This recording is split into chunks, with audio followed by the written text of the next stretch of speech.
I think we avoided the technical difficulties to start off the show today, and if that's the case, welcome back to 94 Feet, ladies and gentlemen. Cade Cameron, Danny Stepanovich, as usual. Danny, I know we talked about it a little bit at the beginning, but again, how are you doing today?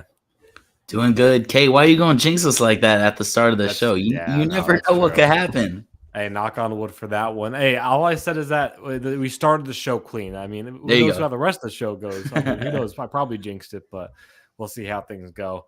Yeah, good to hear that. I mean, hey, it's almost. I was looking at it today. The schedule. I think a lot of teams only have 6 games left. A little under 2 weeks left in the regular season. We're about to be in prime time, a playoff position in a few days. That's crazy to think about. Excited. We're gonna have some playoff brackets to do. Yeah, I'm excited. Playing coming up in a couple weeks. Yeah, it's gonna be a lot of fun. Like I said, I mean, I know the Suns have 6 more. I was looking at the War, all right, 7 more. The Warriors only have 6 more.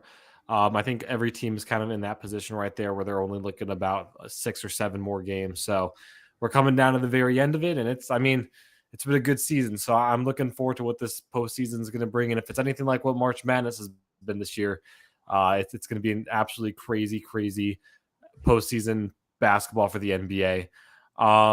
But yeah, for today's show, we're looking at kind of what's going on in Dallas right now. Luka came out saying a few things.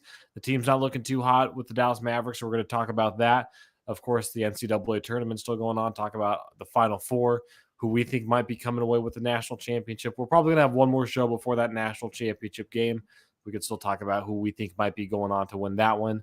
Of course, we got Fit of the Weekend. We also want to start or talk a little fashion with Air Maxes. Last year, we did the top Air Maxes of all time in accordance to Air Max Day. This year, again, we're doing it a day late, but in accordance with Air Max Day happening yesterday, talking about some of the Air Maxes that we think are the top Air Maxes right now. Danny, real quick, you want to hit NCAA first or Dallas?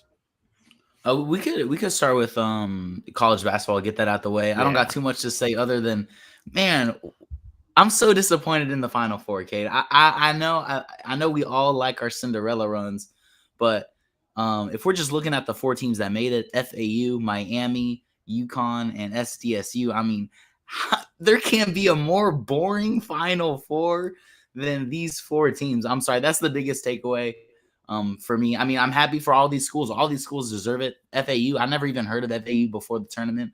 SDSU, first mid-major first Mountain West team to make it to the Final Four. That's pretty cool. Miami, that this has just been an underdog team the whole season. That's cool too. UConn, I feel like we kind of saw UConn coming out. Probably the least biggest surprise, but man, no blue bloods this year. No 1 seeds, no 2 seeds, no 3 seeds. What? Yeah, I agree. It's a weird thing to see. I'm surprised you haven't heard of FAU though. Lane Kiffin was their head coach in football a few years back before taking the job at Ole Miss. Oh, you're right. But You're right. Okay. yeah, I was gonna say no. I agree with that. I think it's the idea of like you go into March Madness tournament, round of 64, first four, wherever you want to start off. You talk about all the possible Cinderella stories, all the upsets, all the stuff that could happen. But I think everybody does expect it by the time we get to the Final Four to really just have it all like level out, have maybe one real Cinderella story in there every once in a while, maybe every 3-4 years, throw that in there. But for the most part, have it all being blue bloods or teams that people were expecting. I think this year's Final Four, it's fun to talk about. It's an interesting thing to think about how there are no blue bloods in this. But I agree. I think when it comes to the actual stats, when it comes to actually watching this Final Four, it's going to be one of the most boring Final Fours that we've seen in recent memory. And I don't really think there's going to be any big takeaways out of this. Nobody's going to look at if a team like Miami or FAU or SDSU or realistically even UConn comes out and wins the entire thing. Nobody's going to be looking at these teams as one of the top programs in college basketball in the near future. They're going to look at this championship, not necessarily, I wouldn't say it necessarily as a fluke, but I would definitely see it being a championship that not too many people are really invested in. Not too many people are really truly going to see this as a big time national champion. And a team that can really make a run anytime in the near future outside of this Final Four appearance. So I agree with you. I think it's going to be a really boring Final Four. Realistically, I don't even know how invested I'm going to be in watching any of the games this weekend. I might tune in here and there if I have the free time to, but realistically, I just don't see that as something I'm going to really put my time towards, especially with the NBA playoffs coming up. But I mean, Yeah, to get your I agree. I mean, I'm going to be interested to see what the ratings are going to be. But like you said, if I got nothing else going on, I'll turn on to the games. But if I got something else to do, I'm probably gonna choose that over these games. Even though I mean, I love college basketball, but like you said, I'm not gonna be locked in on these games come Saturday, especially if like the Lakers are on or something. Yeah, exactly. I just don't see that. Real quick though, I want to get your perspective on this. I think everybody's looking at this point as UConn being the big time favorites. It looks like it's their tournament to win at this point. I mean, you're looking at Miami, FAU, and San Diego State as their possible.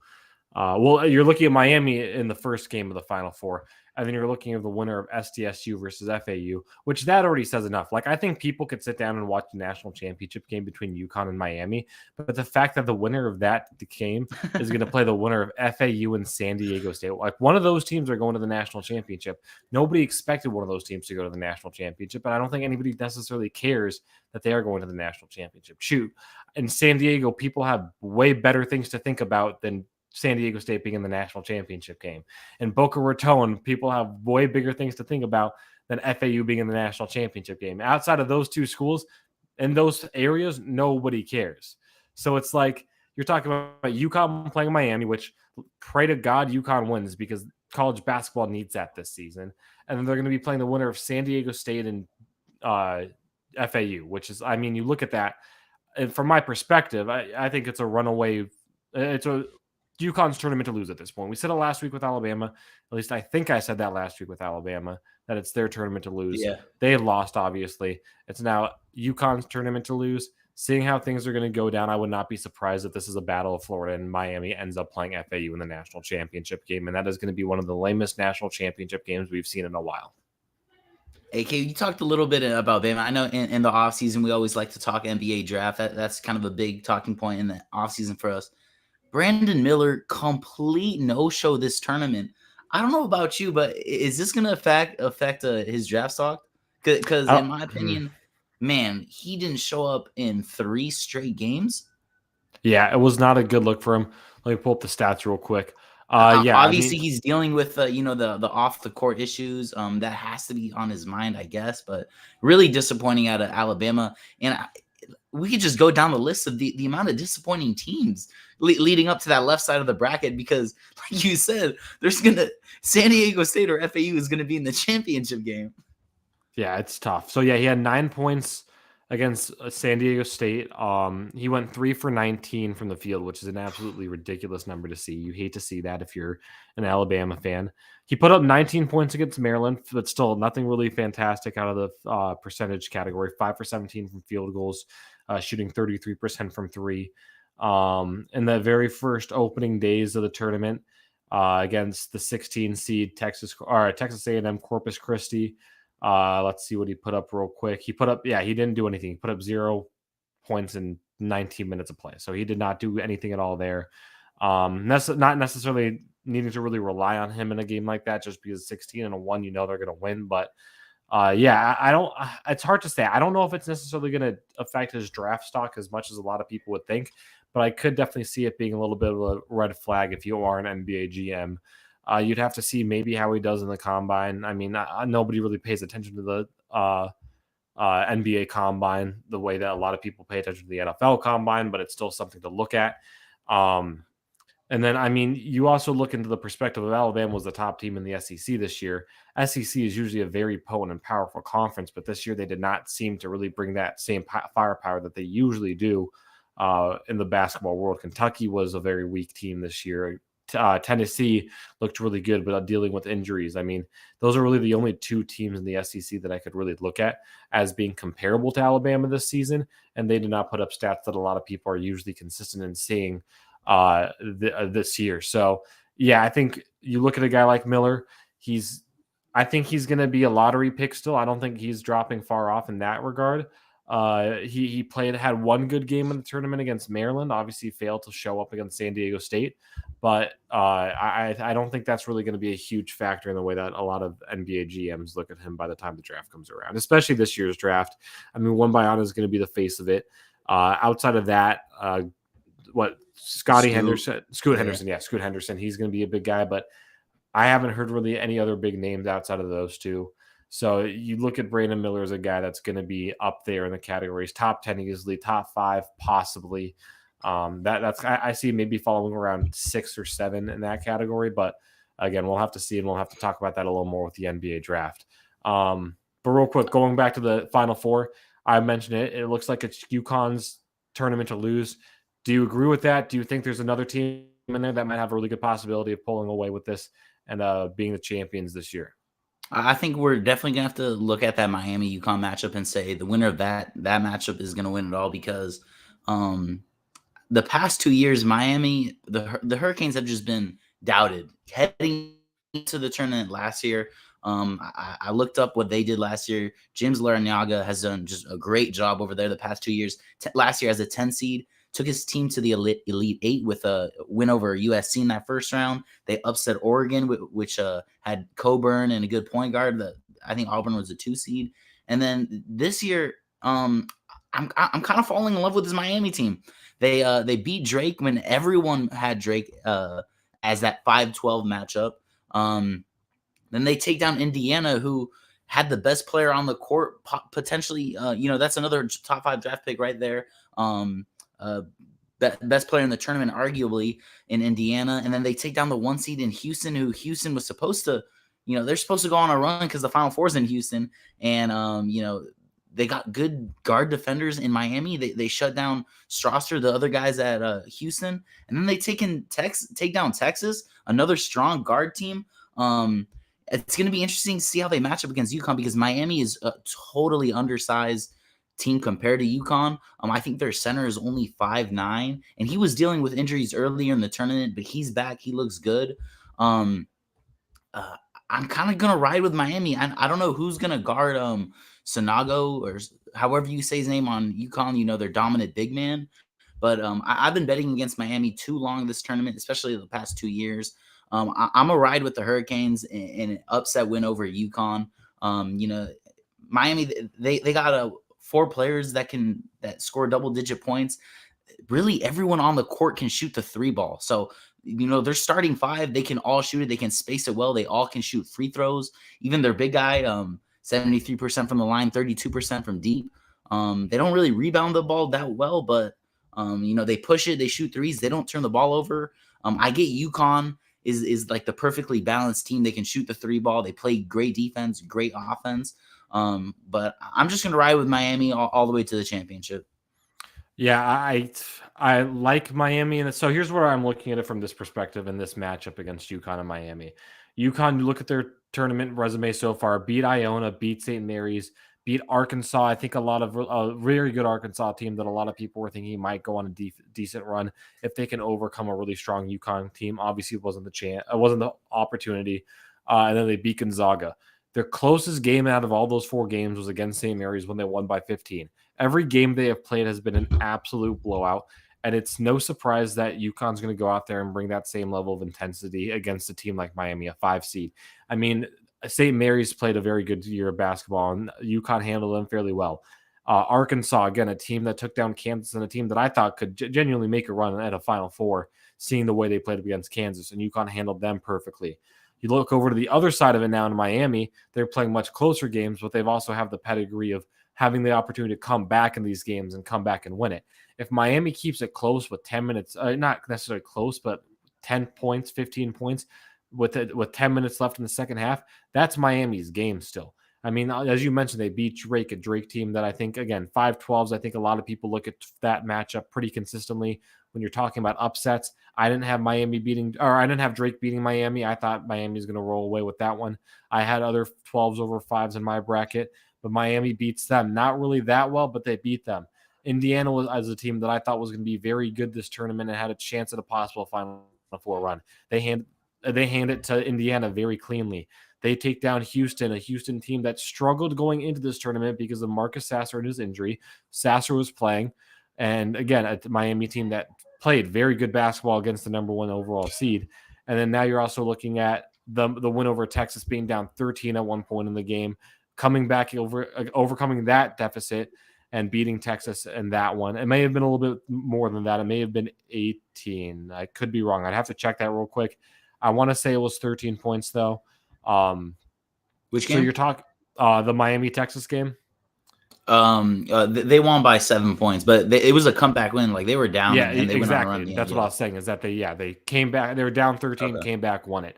So if Miami keeps it close, Miami is going to be in this game no matter what. I think you look at their resumes. Miami's had a decent. I mean, they've taken down a 4 seed, a 1 seed, and a 2 seed already. All seeds that I think a lot of people had making a deep run, as you mentioned with Houston. I think a lot of people had Texas making a deep run if Houston went out early in this situation in Miami.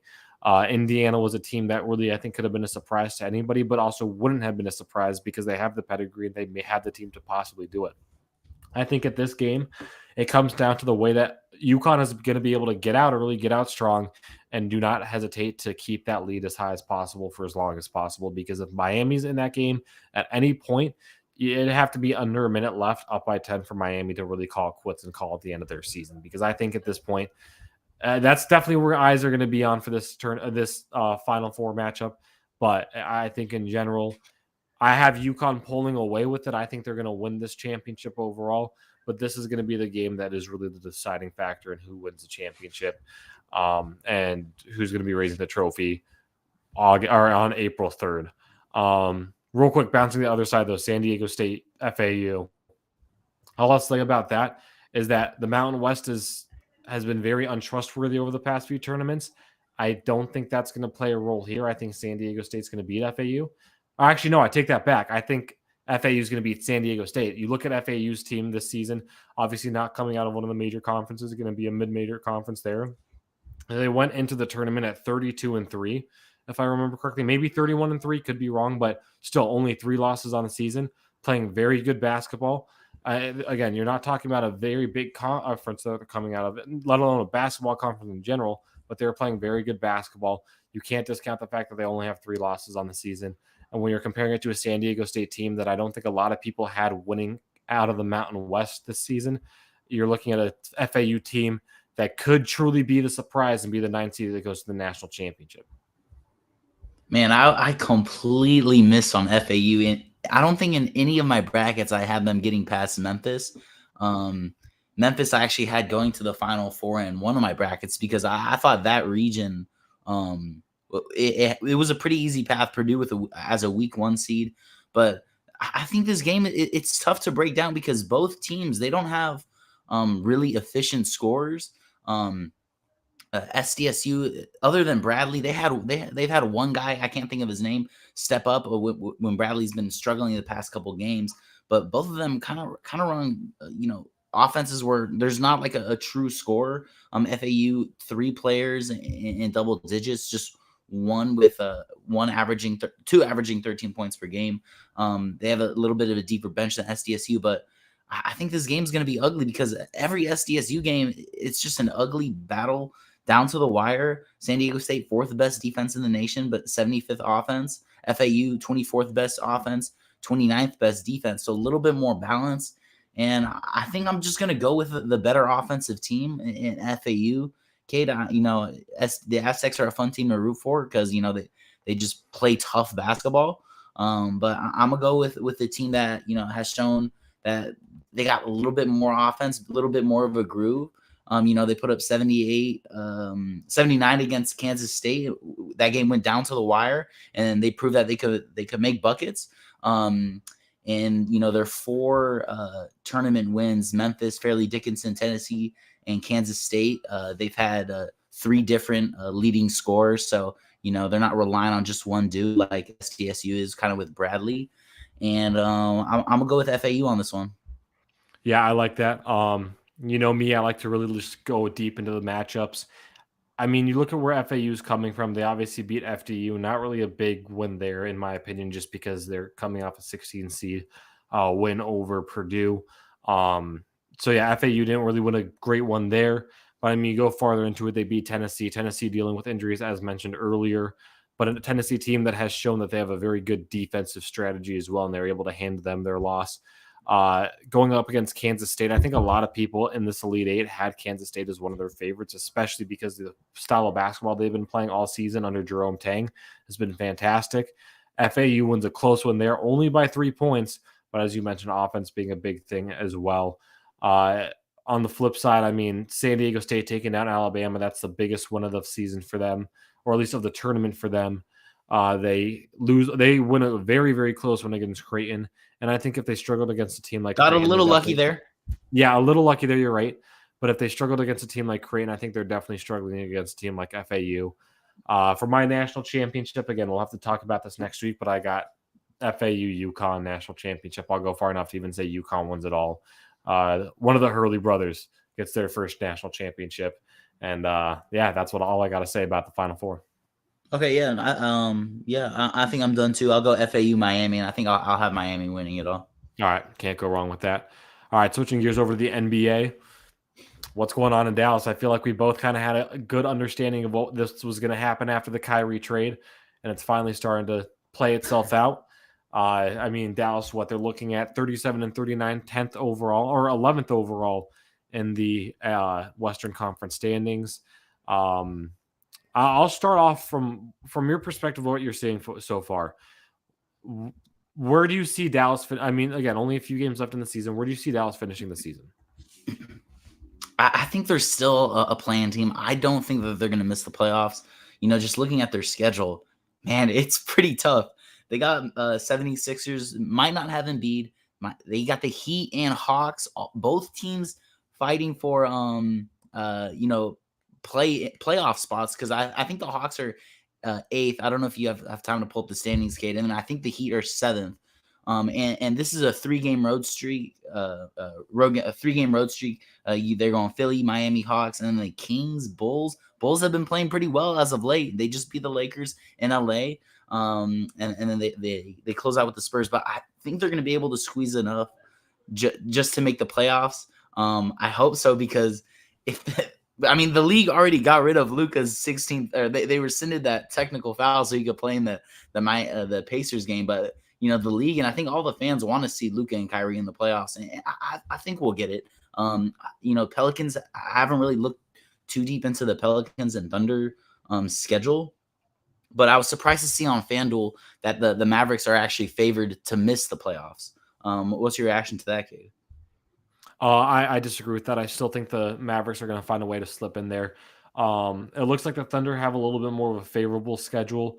They got 7 games left. Rest of March, they play the Hornets, Pistons, and Pacers. Only one on the road is against the Pacers. And then you look into April, that's where it gets a little more tough, where they have to play the Suns, the Warriors in San Francisco, the Jazz in Utah, and then they're home for their last game against the Grizzlies. I don't really see them making a deep run there. I do like Dallas over Oklahoma City, and I think that's all that matters at this point. I think you're going to see that switch by the end of the season, and Dallas is going to find themselves in a play-in spot. But I'll be honest with you, even if they find themselves in a play-in spot, I don't see them going. I see them losing the first game as the 10 seed, and they're knocked out one game into the play-in. I don't see this team being good. They've shown that they don't have the success early in the season. I mean, it's just not a good-looking team right now, and that's what happens. I mean, as we mentioned, when they traded the entire team. Not the entire team, but a good chunk of the team to get a superstar like Kyrie Irving, to have him as a rental for the remainder of this year, and it all collapses in their face in front of Luka and Mark Cuban. Yeah, I mean, okay, I didn't think you were going to be that harsh on the Mavs this morning or this night, but I mean, like you said, we said this when this first happened, right, Kate? Like, you're going to get a superstar that doesn't really play defense. You're going to pair him with another superstar that doesn't really play defense. And, I was just looking through team stats, seeing how bad they've been defensively, since they've acquired Kyrie, 20th in defensive rating. So not terrible, kind of middle of the pack, but 27th in defensive rebounding, 25th in steals, 28th in blocks. So they're not creating turnovers, and they're turning the ball over. So they're second in turnovers while, they don't create turnovers. It's just, that's really the biggest issue. And I didn't even really think about if they get matched up with one of these play-in teams. I mean, if they get matched up with the Timberwolves and Lakers, I think I'm going to take both of those teams if they get matched up with the Pelicans. If Zion's back, I think I'm going to take the Pelicans in that matchup too. The only matchup I see them winning is, maybe if the Clippers fall. No, I think I got the Clippers over them, even with no Paul George, honestly. And I mean, the only team I see them squeaking by is the Thunder. and Pelicans if there's no Zion. But the Pelicans have been playing great basketball as of late. Yeah, exactly. I think so. And even then, you're looking at, I mean, we've said it consistently throughout this season. There's so much parity in the West that it really, realistically, I mean, any team can fall anywhere and it wouldn't be surprised by the end of the season. But yeah, I agree. I think as of now, you look where Dallas is right now. They're relying so heavily on Luka and Kyrie. It was no surprise that this is going to be a trade that might have a pretty significant effect on this Dallas team. Could have made them look scary if things worked out. It's obviously not working out. Again, like I said, it's a team that's going to make the playoffs. It's a team that's going to get bounced in the play. And I just, again, I agree. I think New Orleans, they have a chance of beating New Orleans if Zion is not present to play that game. I'm not a huge fan of Minnesota, but I think when you're talking about overall defense and just bigs and whatnot, they got nothing to stop Karl Anthony Towns, Rudy Gobert, and even Anthony Edwards. Yeah. The Lakers are going to be, I mean, they're going to be fine against Dallas. I don't see them being any issues. I mean, you'd have to talk about a pretty injured team in order for that to happen. Oklahoma City is the team that I think is getting bounced. Golden State, I'm not worried about them right now. I think that's going to be a pretty good team entering the playoffs. A team that I knew was going to possibly be a threat as the playoffs went on. Yeah, I don't know. I just think in general, like you look at where this team is right now, they're relying very heavily on Kyrie and Luka, and it's just not going to work out for them in the long run. Now, the scary thing is if you're a Dallas fan, is that you now have Luka coming out and saying that as of now, basketball is no fun to him anymore. Let me pull up the exact quote so I'm saying it word for word. He said, "Oh my God, don't hit me with this." It was something about he's not smiling while playing the game, something like that. Exactly. He said, "I think you can see it with me on the court. Sometimes I don't feel it's me. I'm just being out there. I used to have really fun smiling on the court, but it's just been so frustrating a lot this season, not just basketball." So who knows if that was maybe some stuff happening before the Kyrie Irving trade.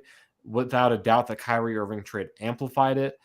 In general, I think this is going to be it's going to be a rough look for the Dallas Mavericks over the next few years because now you have an unhappy Luka Doncic, who I think, if possible, Mark Cuban is going to do absolutely everything in his power to keep him there long term and to keep him a Mav for life.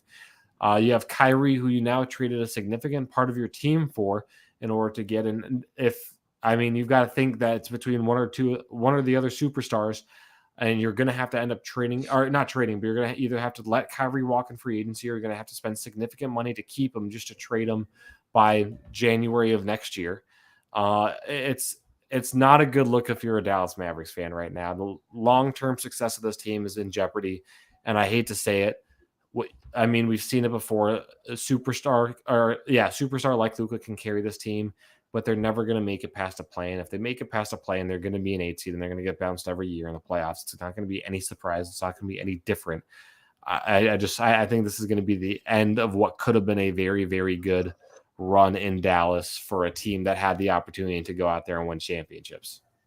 I think I have to push back a little bit, Kade. I think you're being a little bit harsh on this Dallas take, because let's not forget, I don't know if you're a little salty, but they were in the Western Conference Finals last year after they beat your Suns, Kade. Oh yeah, I agree. They were, but that was also a team that had they had a little bit more consistency all around. When you're talking about now, because here's the thing: if Luka's not happy, he's not going to be performing in Dallas. You want him to be performing because that's going to be your best opportunity to win. And the only way you're going to be able to keep him performing is, first off, you're going to have to get rid of Kyrie, I think, in this opinion. I think Kyrie has to go out. He has to go to another situation where he's leading a team by his own. Kyrie has to be out, but then in that situation, you either have to re-sign him and trade him, or you're going to have to let him walk. In that case, it's smarter to just, in my opinion, let him walk on some other place, sign some other free agents out there, whether big time, small time, and again, create a team around Luka. I just think in general, let me push back a little bit. Okay. We saw how tough it is to win. It's so tough to win by yourself in the NBA. LeBron couldn't do that. It took him leaving Cleveland, going to Miami, teaming up with superstars to learn how to win championships. He was getting to the finals in the East, but he couldn't get over the hump. Luka Doncic, I think some of the blame has to get put on Luka, where, he's gone to the playoffs. He's gone to Western Conference Finals by himself. I think it's time for him to learn how to win. Now he's got Kyrie Irving, and I know we love to blame Kyrie everywhere he's gone. it hasn't worked out. I mean, how many times have we gone down the list, Kate, where it's what Cleveland, it's the Boston. Celtics, and then thank you, it's Boston, and then it's Brooklyn where he blew up, like he got 2 coaches fired. So, but I'm gonna put a little bit of the blame on Luka, where it's and Jason Kidd. Let's not about for Jason Kidd, who I feel like all season long we've been saying, why is Christian Wood not getting minutes? Why is Dwight Powell starting? This win over the Pacers, I'm just looking at the box score. It looks like Jason Kidd was finally able to tinker with some lineups.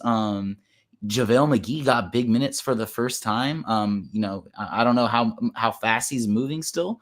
I think he's like 36 years old now, but 4 for 5, 2 blocks.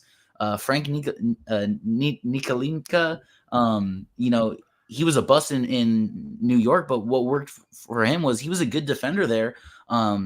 Josh Hardy, I mean, this kid's come out of nowhere.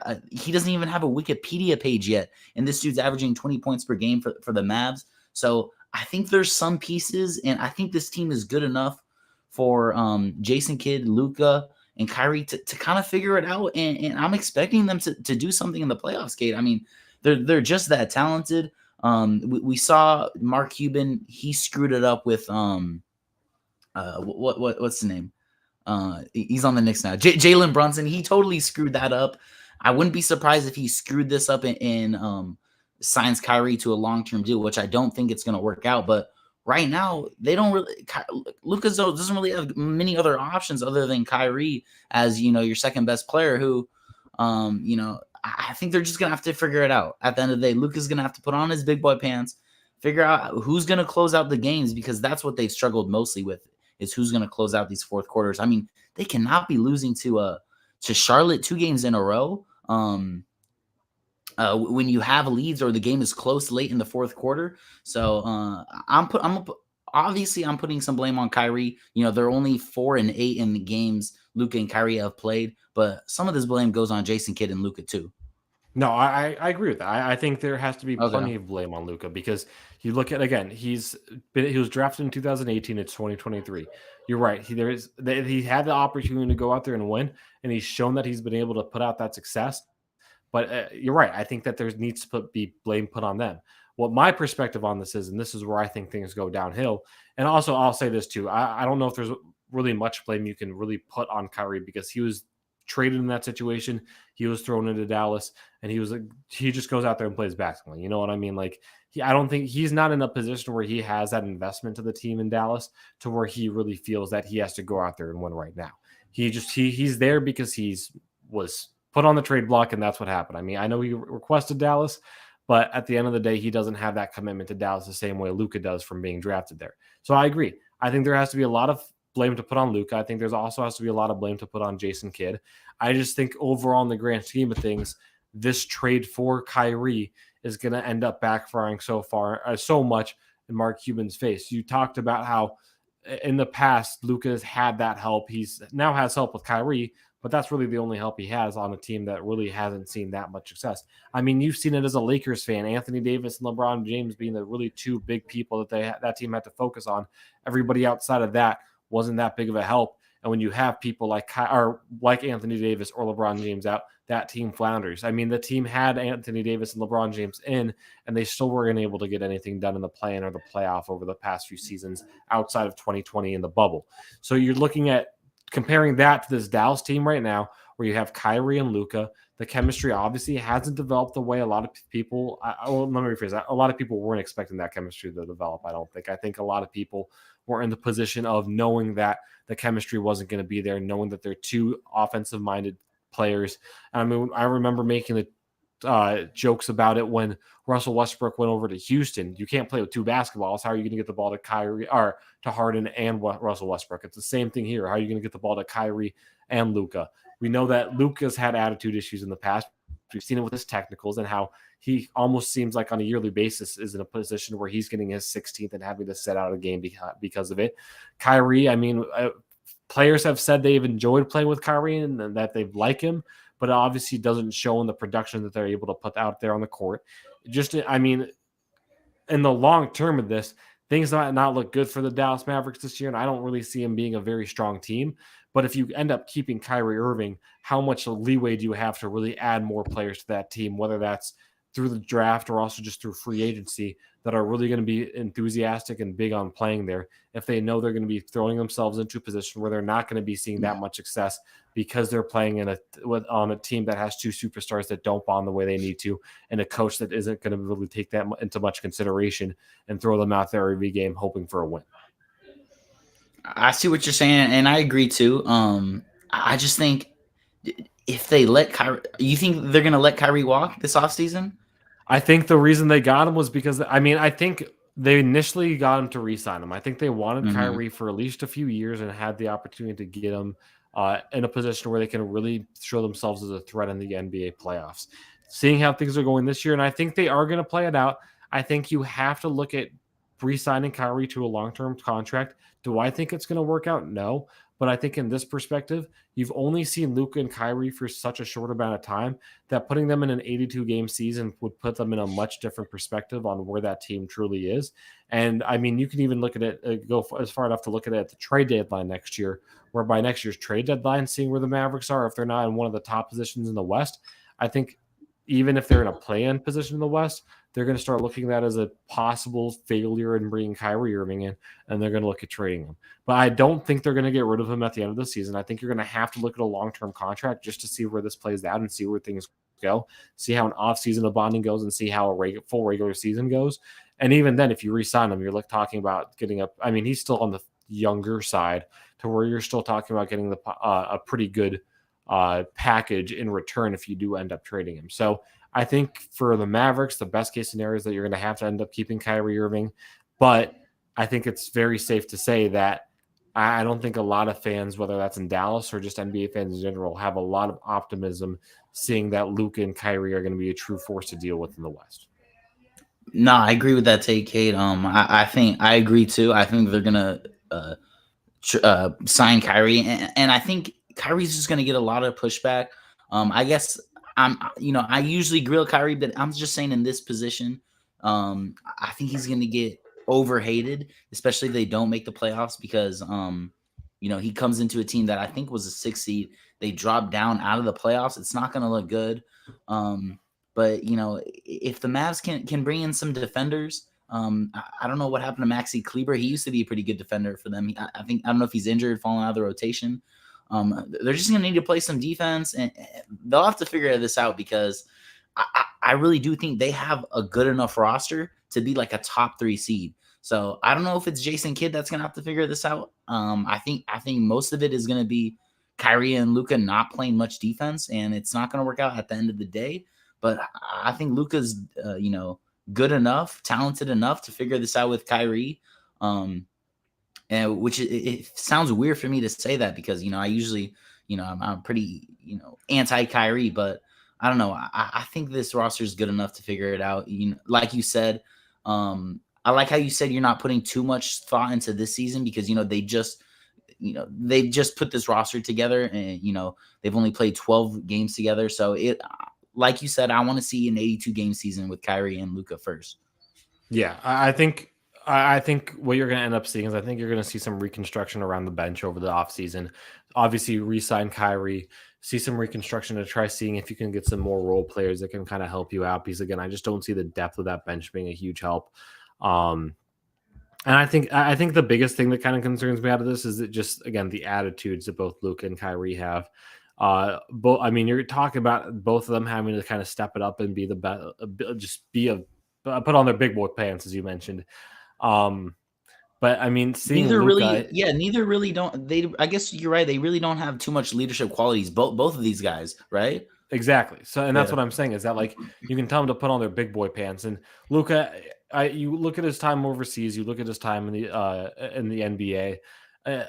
He hasn't really needed to be a leader. He's the best player on the court, but he hasn't really needed to be a leader, and it shows in the way that they've gone to the playoffs. And you saw, and the time that he was the most a leader was the time they made it to the Western Conference Finals. I mean, I feel like last year in the playoffs was the most that Luka has been a leader, and it's shown off very, very well for that team as they made it to the Western Conference Finals. Outside of that, I feel like you don't really look at Luka as a true team leader.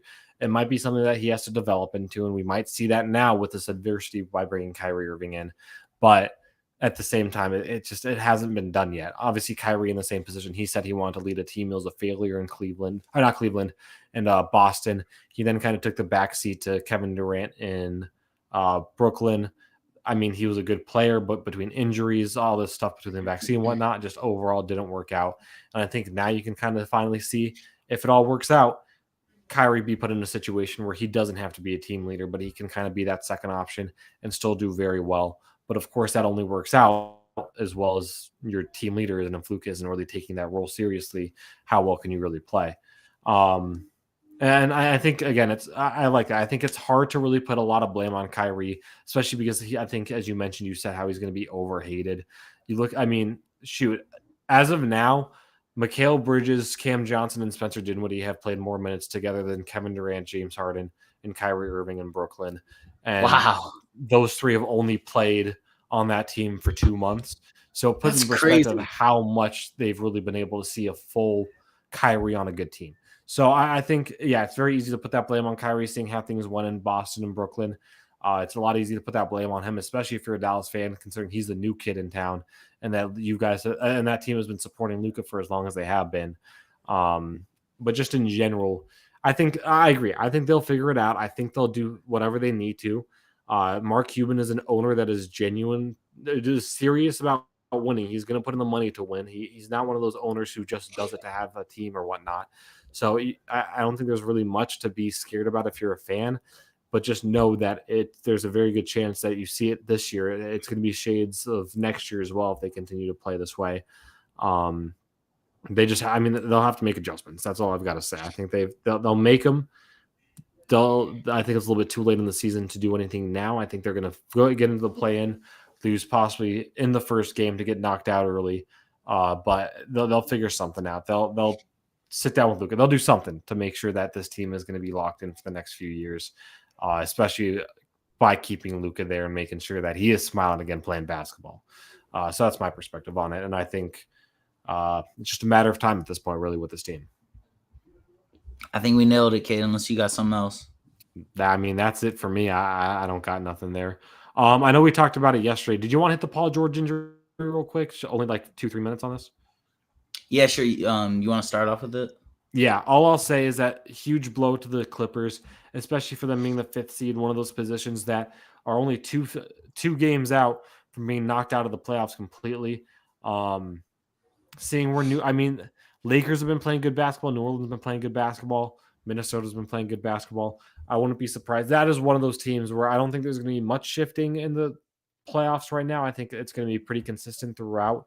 1 through 6, even honestly 1 through 9, with the only exception being Dallas and Oklahoma City maybe flipping off.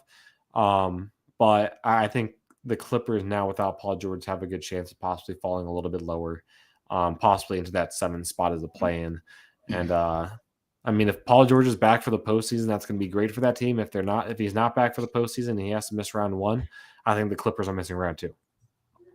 Yep. This is a big blow for the Clippers and for Steve Ballmer because what is this, year 4 with the Kawhi Paul George experiment? And if they go another season with no deep playoff run, I think we're going to be talking this offseason, where's Paul George going to end up? Where's Kawhi going to end up? Because I think one of these guys is going to get traded. And it sucks to see it go out this way. These guys have put together a solid regular season. Both dealing with injuries. Kawhi, he's missing every other game still. Paul George, he's missed some time too. I hope he's coming back. Injury looked a lot worse than what they're expecting. But I think it's a fair question to say that if this Clippers team doesn't go on a run, even if it's because PG gets hurt, I think we've seen enough, and I think Paul George could get traded this offseason. Yeah, I could see it happening. I think it's interesting though. I will honestly make the argument that I'd rather keep Paul George than Kawhi Leonard. Kawhi Leonard's a better player, but I think Paul George has shown a little more consistency with the franchise that, in a sense, you almost have to reward him, knowing that he's going to be a little bit more of a reliable player. And I also think the draft stock on Kawhi is going to be a little bit higher, in my opinion. So I would like to see Kawhi get traded, but at this point, who knows? Uh, I think there's a good chance that the Clippers might get knocked out early on. Again, possibly the play-in, possibly in the first round, somewhere around there, especially if Paul George isn't going to be playing in that first round. And again, I agree. I think this is a much deeper injury than a lot of people are expecting. I think it could be something that he comes back from it, maybe in the play-in, maybe in the first round, re-aggravates it, and sitting out for the rest of the season. So it's a scary look for that team.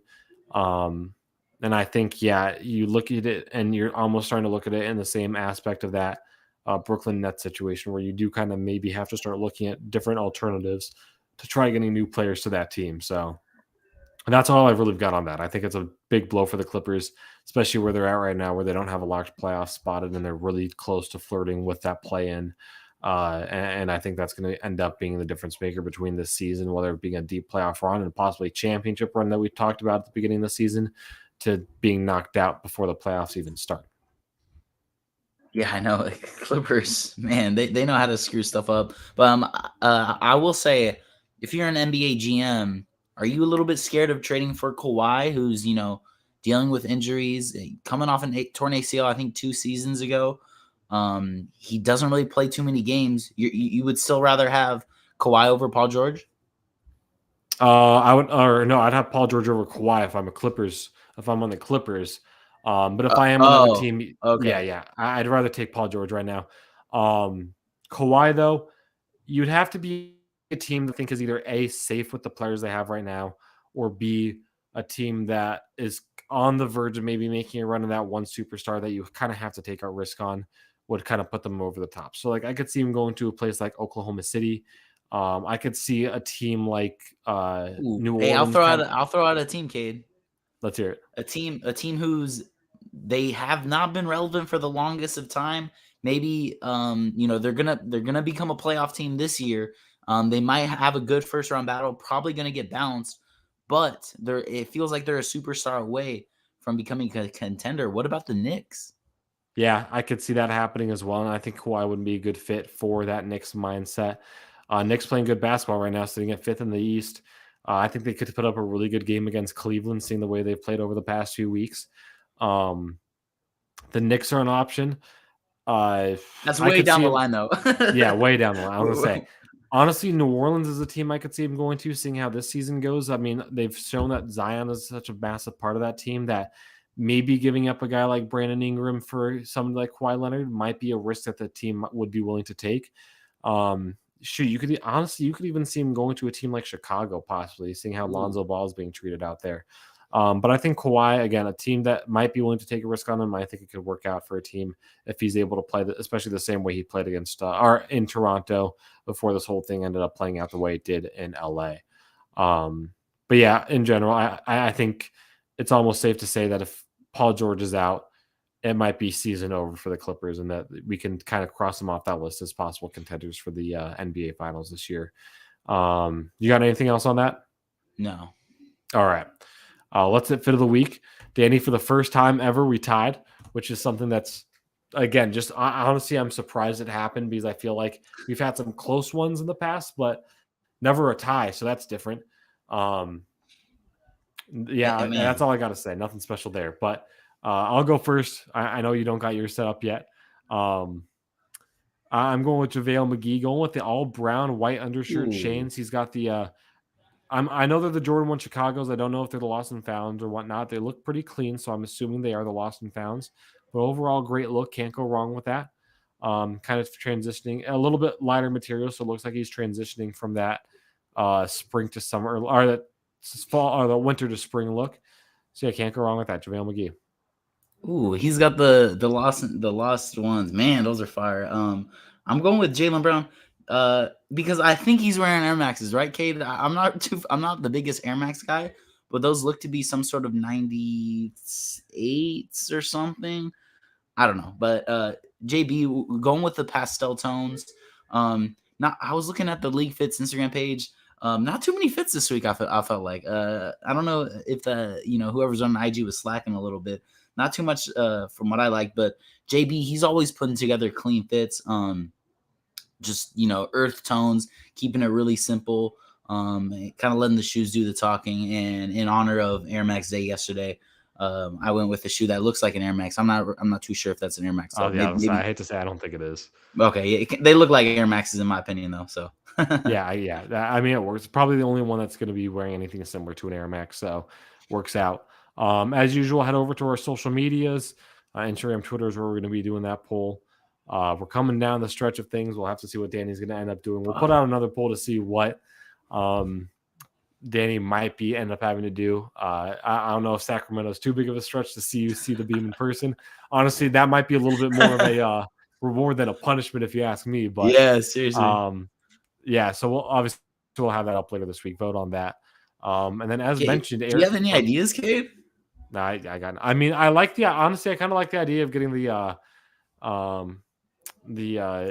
Astro Boy boots, but not like the actual like ones. Oh, okay. Just wear those around for a day. Try styling those. I think that could be a lot of fun. But yeah, no, in general, I got nothing. I'll throw something else out there. Worst case scenario, we'll figure something. I will brainstorm something.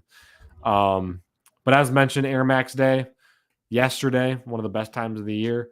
I love Air Maxes. I think they're a very slept on silhouette consistently. I mean, I have the Bacons, and they're one of the most comfortable shoes I have. But we're going to go from a little bit of a different tone. Last year, we talked about our top Air Maxes all time. This year, we're going to kind of change it out to what Air Maxes we want at the current moment. I think just in general, we haven't had a lot of really big drops this past year, but there's been some. I mean, still, Air Maxes are still very relevant, so you've got to consider them whenever they do end up putting out something new, something different, or even just re-retroing something that they've already put out. Danny, I'll let you go first. We'll do three. Okay, real quick, but before I throw you my list, let me throw out a question that I think needs to be talked about. Have Air Maxes fallen off? I think there's such a classic shoe that they haven't fallen off, but I definitely haven't gotten the hype that I feel like a lot of people would expect. I mean, the 97s were a really big silhouette for some time. Obviously, the original Air Max 90s. I think that's the name of it. Obviously, Air Max 1, Air Max 90s were a big silhouette for some time. I do think they have fallen off a little bit, but obviously they're a silhouette that is. They're going to be in waves. You know, you're going to have years where they're really big. They're going to have years where they're lower down. This is a year where they were lower down. Just not getting that same hype, but I think they'll be okay. I don't have any. I'm not worried about where the Air Max is going to go. I'm worried about where the Dunks are going to go. I'm not worried about where Air Maxes are going to go. You know, you're right. Air Maxes, they're one of the they're a timeless silhouette. You know, looking at the ones, 95s, 90s. Timeless shoe. I do think Nike needs to bring in a little bit more hype. They've tried to do that with the Travis Scott Air Max 1s. I don't know how you felt about those. I thought those were all right, but didn't bring in as much hype as I thought. But I can get into my list. I have a pair of 97s. They're kind of my gym / just beat up shoe that I pretty much just wear every time to the gym, and you know they're just completely destroyed. So I need like a pair of just Air Maxes I can wear with fits and stuff. And where else can I go other than the Air Max 1? I know they just dropped the University 1, the big bubbles, yesterday on Air Max Day. I didn't try and cop those because I think I'm gonna try and cop like the Converse that are dropping tomorrow. But I've been wanting to get. Oh, is that tomorrow? I'm pretty sure it's tomorrow. Yeah, or Thursday. Shoot, okay. Okay. That sounds more right. Might be Thursday. Yeah. But I've had my eyes on Air Maxes, and I'm gonna go back to the. You know, I like a little bit of hype. So the Pata Air Max 1 collab that they've been dropping pairs the past year or so, mostly last year. They got an orange pair, blue pair, I think a green pair. But the one that really stood out to me is the Noise Aqua pair. I don't know if you know what I'm talking about, Cade, but it's the Pata collab with the waves on the Air Max 1. Just a clean shoe. I like the color blue, especially in the summertime. They got the cream gray, got some good colors on there. Yeah, I think when you're talking about Air Max in general, easily one of the most slept on Air Maxes. They were released last year, if I remember correctly, and probably one of the most 2 years ago now. I think maybe there's one or two that were released last year, but easily one of the most underrated silhouettes that have come out in the past few years. I love the look. I love the design. I love the uniqueness with all the waves on it and whatnot. So you can't go wrong with that. And I also the fact that like some of them come with a little tennis bracelet too. That's kind of sick. I'd definitely be rocking that Yeah. as well with the shoes. So I like those. Those were a shoe that I was considering putting on my list. At my number 3 right now, you mentioned it earlier. Honestly, I'm a big fan of the Travis Scott Air Max ones that released. A little bit different, a little bit more unique. I think you've seen Travis Scott miss with a few shoes. Not recently necessarily. You saw that Air Jordan 1 Low Phantoms, great shoe. But I think when Travis Scott released the Air Max 270 a few years back, good collaboration at the time, but I think that fell off way too early. I was definitely going to try my best to get it, but looking back on it now, not a good look overall. This was kind of his redemption with an Air Max silhouette, and I think he did a good job with them. Not necessarily the best out of the collaborations he's done so far, but he's still done a good job with the way it looks, a little bit more unique, a little more different. It goes with the tones that I work with around pretty consistently. So I could see myself rocking that 100%. And just in general, I think, again, a little bit more of a unique twist on a classic shoe.